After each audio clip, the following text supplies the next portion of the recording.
Giovani amici di It's Logo Time, siamo tornati con una nuova storia perché il 2021 ci sta regalando alcune chicche che però vanno a riprendere loghi del passato strizzando un occhiolino al cosiddetto vintage. Non perdiamo tempo e andiamo a scoprire la storia del logo di Burger King. Prima di tutto, come sempre, sigla!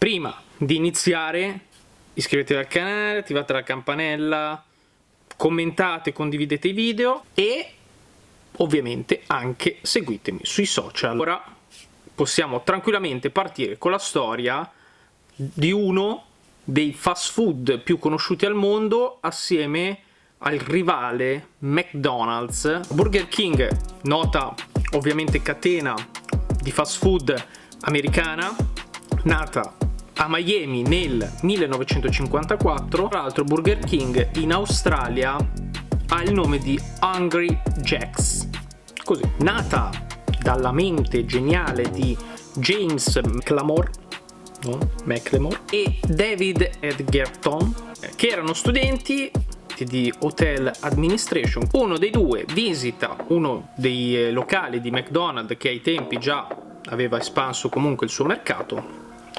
e decidono appunto di fondare la loro idea di fast food e quindi appunto nasce Burger King. Lo stesso logo ovviamente è del 54, ma ci sono due versioni. Questa versione ha, oltre al nome Burger King, quindi oltre al nome aziendale, di sopra abbiamo questo mezzo sole che in realtà dovrebbe richiamare una corona, King, dovrebbe anche richiamare la forma del panino, e c'è un grossissimo problema. Infatti il logo è monocromatico in nero, cosa che per un fast food, per un'azienda che vende cibo, non è proprio il top. Sempre nel 54, appunto, come vi dicevo, il logo cambia, sparisce quella corona barra sole al di sopra della scritta Burger King, che viene sostituita da quest'altra scritta Burger King, che è ancora peggio di quella precedente, perché rimane il fatto che è sempre monocromatica in nero e quindi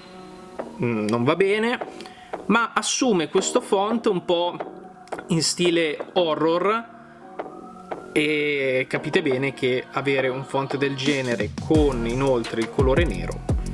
Ma finalmente nel 57 abbiamo un logo un po' pieno di idee e di oggetti, ma che comunque è una bella visione per il futuro. Quindi troviamo il nostro re, quindi il nostro King, al di sopra di un panino stilizzato ovviamente, che tiene in braccio una bevanda, probabilmente una Coca-Cola, e al di sotto abbiamo questa insegna in giallo con la scritta Burger King, rosso, quindi molto molto bene, e al di sotto abbiamo anche la scritta Home of the Whopper, che è appunto il Whopper, è il panino più famoso. Passano un altro paio d'anni, quindi arriviamo al 1969, dove abbiamo la semplicità fatta a logo, perciò spariscono praticamente tutti gli elementi del vecchio logo, rimangono queste due forme di panino al di sopra e al di sotto, con in mezzo la scritta Burger King, che va a rappresentare chiaramente in rosso la carne contenuta in due pezzi di pane. Cambia nuovamente il font, che diventa anche in questo caso bello giocoso, rotondetto. Nel 94 poi questo logo subisce piccolo restyling, rimangono sempre le due fette di pane, rimane la scritta Burger King, che però cambia font in una un po' più lineare, pulita, che in più si schiariscono un pochettino i colori.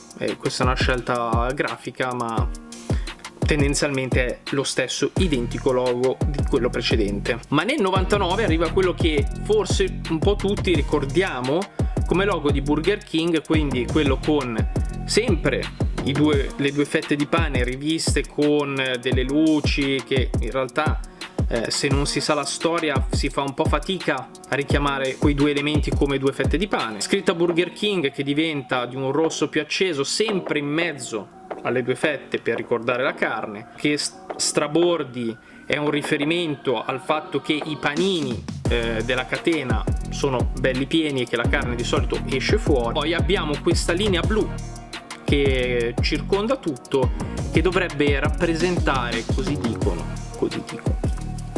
la fidelizzazione del cliente. Ma infine arriviamo al 2021, quindi a quest'anno, dove Burger King riprende il logo del 1969, lo rivisita in chiave moderna, tenendo praticamente sempre gli stessi elementi che l'avevano caratterizzato in passato. Minimal, che in questo periodo grafico è decisamente la scelta più azzeccata e giusta. Bene ragazzi, la storia del logo di Burger King finisce qua e noi come sempre ci vediamo nel prossimo appuntamento. E niente, ciao.